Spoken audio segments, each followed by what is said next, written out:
Acid plus base react करने के बाद सॉल्ट प्लस वाटर फॉर्म कर रहा है। ऐसा इक्वेशन, कोई ऐसा रिएक्शन हो रहा है, ऐसा रिएक्शन पॉसिबल हो रहा है जिसमें ऑक्सीडेशन भी हो रहा है और रिडक्शन भी हो रहा है। कोरोजन का जो बहुत ज़्यादा सिंपल एंड कॉमन एग्जांपल है वो क्या है, रस्टिंग। अगर रेंसिडिटी से हम लोग को फूड को बचाना है, प्रिवेंट करना है, तो कुछ मेथड है जिसका यूज हम लोग कर सकते हैं प्रिवेंट करने के लिए रेंसिडिटी को। देन हमारा नेक्स्ट केमिकल रिएक्शन है, बेसिकली ये भी एक रिएक्शन ही है केमिकल, जिसका नाम है क्या, कोरोजन। तो कोरोजन आप लोग डे टू डे लाइफ में देखे होंगे, डेली लाइफ में आप अपने आसपास में भी देखे होंगे कोरोजन क्या होता है। इसका हिंदी मीनिंग होता है जंग लगना, ठीक है। तो कोरोजन बेसिकली आपका मेटल्स में लगता है, जैसे खास करके आयरन या फिर एल्युमिनियम, कॉपर वगैरह ये सब में लगता है, सिल्वर में। तो there are a number of oxidation reaction taking place around us which affect our everyday life. हमारे चारों तरफ बहुत सारे ऑक्सीडेशन रिएक्शन होते रहता है, भले हमें दिखता नहीं है बट ये हमारे चारों तरफ होते रहता है, जो हमारे डेली लाइफ को अफेक्ट करता है।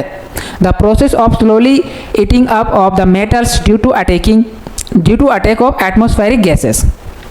तो वैसा प्रोसेस जिसमें धीरे धीरे क्या होता है, जो मेटल होता है उसको उसमें अटैक पहुंचता है, किससे, एटमॉस्फेयर में जो भी गैस है, सल्फर है या फिर और भी जो भी गैस है, उस गैस के द्वारा क्या होता है, कार्बन है, सल्फर है, कार्बन डाइऑक्साइड है या फिर हाइड्रोजन सल्फाइड है, ये सारा गैस उसमें अटैक करता है वो मेटल्स में, और वो क्या करता है, या फिर वाटर वेपर भी है, on the surface of the metals, metal के सरफेस में वो अटैक करता है, so as to convert the metal into oxide. और अटैक करने के बाद वो जो मेटल, वो मेटल का ऑक्साइड में चेंज हो जाता है, मेटल का ऑक्साइड में चेंज हो जाता है, या फिर मेटल का कार्बोनेट में चेंज हो जाता है, या फिर मेटल का सल्फाइड में चेंज हो जाता है, या फिर और भी बहुत सारा चीज़ में चेंज होता है। तो उसको हम लोग क्या बोलते हैं, कोरोजन बोलते हैं, जिसमें मेटल जो है उसका प्रॉपर्टी लूज हो जाता है, मेटल डी नेचर हो जाता है, यानी उसका जो भी कैरेक्टरिस्टिक्स है वो अपना कैरेक्टरिस्टिक्स को खो देता है, अपना जो नेचर है उसको खो देता है।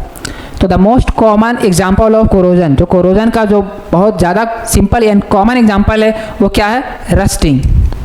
वो क्या है, रस्टिंग यानी जंग लगना।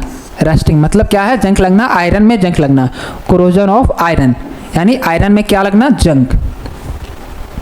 When an iron article remains exposed to moist air for a long time, जब कोई भी आयरन पार्टिकल्स को, आयरन का कोई भी वस्तु है उसको अगर हम लोग खुले जगह पर रख देते हैं, मोइस्ट जगह पर, मोइस्ट एयर जहाँ पर नमी वाला जगह है, तो क्या होता है, आयरन के सरफेस में एक कवर, एक ब्राउन कलर का कवर जम जाता है, ब्राउन कलर का कवर फॉर्म होता है, और वो क्या होता है, नॉन स्टिकी होता है, फ्लैकी होता है। वो सबस्टांस को हम लोग क्या बोलते हैं, उस सबस्टांस को हम लोग रस्ट बोलते हैं, जंग बोलते हैं।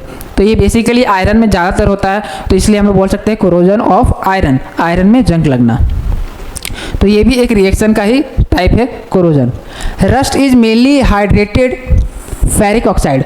रस्ट होता क्या है, उसका क्या केमिकल फॉर्मूला क्या है, तो रस्ट क्या होता है, एक हाइड्रेटेड फेरिक ऑक्साइड होता है। फेरिक मतलब आयरन जिसमें होगा और ऑक्सीजन होगा, और हाइड्रेटेड मतलब कि उसमें वाटर भी होगा, हाइड्रेटेड मतलब वाटर भी ऐड होगा।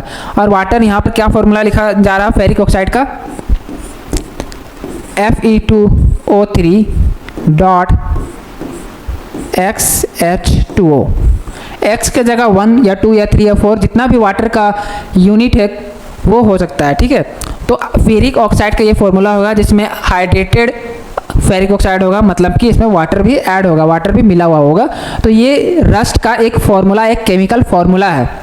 It is form due to attack of oxygen gas. ये कैसे बनता है, तो ऑक्सीजन गैस अटैक करता है रस्ट में, and water vapour present in the air. और जो एयर में हमारा जो वाटर वेपर है वो दोनों रस्ट आयरन के साथ रिएक्ट करता है और रस्ट फॉर्म करता है, यानी हाइड्रेटेड फेरिक ऑक्साइड को फॉर्म करता है। इसका केमिकल रिएक्शन देखते हैं, तो इसका केमिकल रिएक्शन इस प्रकार है, जैसे कि आयरन जो है वो रखा गया है और उसमें ऑक्सीजन और वाटर, जो वाटर वेपर है जो कि एटमॉस्फेयर में, वो दोनों रिएक्ट कर रहा है आयरन के साथ, और क्या बना रहा है, ferric oxide, hydrated ferric oxide. क्या बना रहा है, हाइड्रेटेड फेरिक ऑक्साइड, जिसको हम लोग रस्ट भी बोलते हैं। तो ये हो गया आपका कोरोजन का एग्जांपल, जिसमें एक आयरन में रस्ट लगा है with the help of oxygen and moist air.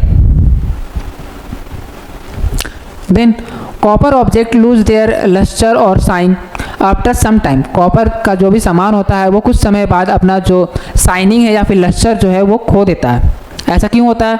तो the surface of this object, जो कॉपर का जो ऑब्जेक्ट है उसका surface acquires green coating of basic copper carbonate. तो जो ऑब्जेक्ट है उसमें कुछ समय के बाद एक ग्रीन कलर का कोटिंग हो जाता है, जो कि क्या होता है? कॉपर कार्बोनेट होता है, CuCO3.CuH2 when expose to air. जब उसको एयर में रखा जाता है, तब जब कॉपर का कोई भी वस्तु को एयर में रखा जाता है तो कुछ समय के बाद उसमें एक ग्रीन कलर का कोटिंग ऐड हो जाता है, जिसका क्या फॉर्मूला है? CuCO3.CuOH2।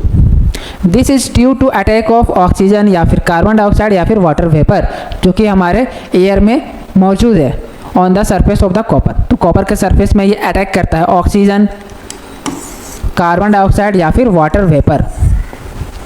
तो इसको भी हम लोग केमिकल इक्वेशन के थ्रू समझते हैं कि सबसे पहले एक कॉपर का कोई भी वस्तु है जिसमें क्या हुआ है, कॉपर के सरफेस में कार्बन डाइऑक्साइड रिएक्ट कर रहा है ऑक्सीजन और वाटर वेपर तीनों रिएक्ट करने के बाद क्या हुआ है? कॉपर कार्बोनेट जो कि ग्रीन कलर का है वो बनाया है। क्या बनाया है? कॉपर कार्बोनेट, जो कि एक ग्रीन कलर का है, ग्रीन कलर का एक कोटिंग है।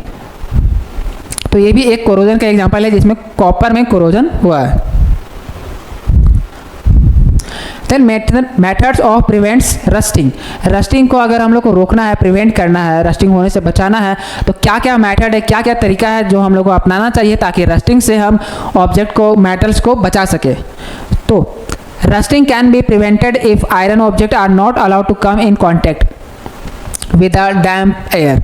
सम common method generally use are given below. तो रस्टिंग को हम लोग रोक सकते हैं जब अगर आयरन ऑब्जेक्ट को अगर हम लोग किसी भी एयर या मॉइस्ट जगह पर जाने से बचाएं तो मेथड क्या है? By painting. अगर रस्ट लग गया है तो क्या कर सकते हैं? रस्ट लग गया तो उसका भी एग्जांपल है, उसका भी तरीका है। लेकिन अगर रस्ट लगने से बचाना है तो इसके लिए हम लोग को पहला तरीका जो है, पहला मेथड है पेंटिंग करना। Iron articles such as window grills, iron gates, steel furniture, railway coaches, bodies of cars या बसेस, ये सारा चीज़ में अगर हम लोग पेंट कर दे तो क्या होगा? रस्टिंग से बचेगा, रस्ट उसमें नहीं लगेगा। सेकेंड मेथड है बाय ग्रीजिंग एंड ऑयलिंग। अगर कोई भी मेटल का वस्तु है तो उसमें हम लोग ग्रीजिंग या ऑयलिंग कर दे तो उसमें रस्टिंग लगने का पॉसिबिलिटी बहुत कम हो जाएगा। तो द आयरन आर्टिकल्स जैसे कि मैकेनिकल टूल से या फिर मशीन का पार्ट से उसमें ग्रीजिंग या ऑयलिंग कर देते हैं तो क्या होता है? रस्ट लगने का जो पॉसिबिलिटी है वो ना के बराबर हो जाता है, रस्ट उसमें फिर नहीं लगता है। तो इस तरह से हम लोग रस्टिंग को लगने से बचा सकते हैं बाय गैल्वनाइजेशन। तो गैल्वनाइजेशन के मेथड से भी हम लोग रस्टिंग से बचा सकते हैं, किसी भी मेटल को रस्ट होने से बचा सकते हैं, रस्ट लगने से बचा सकते हैं। गैल्वनाइजेशन में होता क्या है? तो इसमें क्या होता है कि जो ऑब्जेक्ट है, जो आयरन ऑब्जेक्ट है, उसके सरफेस में एक मेटल को कोट करते हैं, मेटल का कोटिंग करते हैं, और वो मेटल का क्या नाम है? जिंक। मेटल का क्या नाम है? Zinc, Zn। तो जिंक का कोटिंग करते हैं आयरन वाले ऑब्जेक्ट में, आयरन के ऑब्जेक्ट में जिंक का बहुत ही पतला लेयर को कोट करते हैं। कोट करते हैं मतलब जिंक को चढ़ाते हैं उसके ऊपर। तो उससे क्या होता है? वो गैल्वनाइजेशन उस मेथड को बोलते हैं जिससे कोरोजन से, रस्टिंग से वो बचा रहता है। ठीक है, तो ये सारा मेथड है जिससे हम लोग रस्टिंग लगने से बचा सकते हैं किसी भी ऑब्जेक्ट को, किसी भी मेटल ऑब्जेक्ट को। देन हमारा नेक्स्ट जो केमिकल रिएक्शन है वो क्या है? रेंसिडिटी। रेंसिडिटी जैसे कोरोजन में पढ़े वो भी एक केमिकल रिएक्शन के थ्रू ही होता है, और रेंसिडिटी भी सेम एक केमिकल रिएक्शन के थ्रू ही होता है। तो रेंसिडिटी होता क्या? We have often notice that the food contains oil और फैट। हमने देखा है कि जो फूड जिसमें ऑयल होता है या फिर फैट ज़्यादा होता है तो उसमें क्या होता है कि वो कुछ समय तक अगर रखा जाता है तो ख़राब हो जाता है, फूड स्टेल हो जाता है, उसमें बैड टेस्ट आने लगता है, बैड स्मेल आने लगता है, बहुत बुरा सुगंध और बहुत ही बुरा दुर्गंध, और उसमें टेस्ट भी उसका बहुत बुरा हो जाता है। तो ऐसा क्यों होता है? ऐसा होता क्या है जिसमें ये उसका बैड स्मेल हो जाता है, बैड टेस्ट हो जाता है? ये इसलिए होता है क्योंकि जो ऑयल है और जो फैट है present in such a food get oxidise. वो जो ऑयल और फैट है उसमें क्या होता है? वो होने के कारण ऑक्सीडाइज हो जाता है। वो ऑयल और फूड ऑक्सीडाइज होने के बाद वो बैड स्मेल और बैड टेस्ट करने लगता है। तो वैसा फूड जिसमें ज़्यादा फैट है या फिर ज़्यादा ऑयल है तो वो ऑक्सीडाइज हो जाता है कुछ समय के बाद, और इसलिए वो बैड स्मेल या फिर बैड टेस्ट करने लगता है। द प्रोडक्ट या फिर compounds formed as a result of this oxidation are volatile and have bad smell. तो ये जो प्रोडक्ट है जो कि क्या होता है? ऑक्सीडाइज हो जाता है, वो वोलाटाइल होता है और इसलिए वो क्या करता है, बैड स्मेल भी करता है। फॉर दिस रीज़न, इस कारण जो है उसका टेस्ट क्या हो जाता है, चेंज हो जाता है, उस फूड का टेस्ट चेंज हो जाता है। तो द ऑक्सीडेशन ऑफ ऑयल या fat food resulting into a bad smell and bad taste is called rancidity. तो रेंसिडिटी किसे बोलते हैं, ऑक्सीडेशन होता है ऑयल या फूड फैट का किसी भी फूड में ऑयल और फैट जो है वो ऑक्सीडाइज हो जाता है और बैड स्मेल करने लगता है फूड या फिर बैड टेस्ट करने लगता है, तो उसको क्या बोलेंगे हम लोग, रेंसिडिटी बोलेंगे, जिसको हम लोग बोल सकते हैं कॉमन लैंग्वेज में खाने का बासी हो जाना। अगर रेंसिडिटी से हम लोगों को फूड को बचाना है, प्रिवेंट करना है, तो कुछ मेथड है जिसका यूज हम लोग कर सकते हैं प्रिवेंट करने के लिए रेंसिडिटी को। तो different method use to prevent और slow down rancidity is to slow down oxidation और ऑयल फैट। अगर रेंसिडिटी को हम लोग को स्लो करना है या फिर प्रिवेंट करना, बचाना है रेंसिडिटी होने से, तो कुछ तरीके हैं, कुछ मेथड है जिसका यूज करके हम लोग ऑक्सीडेशन को हम लोग क्या कर सकते हैं, स्लो डाउन कर सकते हैं। अगर ऑक्सीडेशन नहीं हो रहा है या फिर बहुत ही कम हो रहा है फूड के अंदर, तो वो जो फूड है वो रेंसिडिटी उसमें नहीं होगा। This is generally done by any one of the following method. इसमें से कोई भी एक तरीका से हम लोग रेंसिडिटी से उस फूड को बचा सकते हैं। तो बाय एडिंग एंटीऑक्सीडेंट, अगर फूड में हम लोग एंटीऑक्सीडेंट डाल दे, एंटीऑक्सीडेंट वैसा सब्सटेंस होता है जिससे क्या होता है, ऑक्सीडेशन का जो प्रोसेस होता है वो रुक जाता है या फिर कम हो जाता है।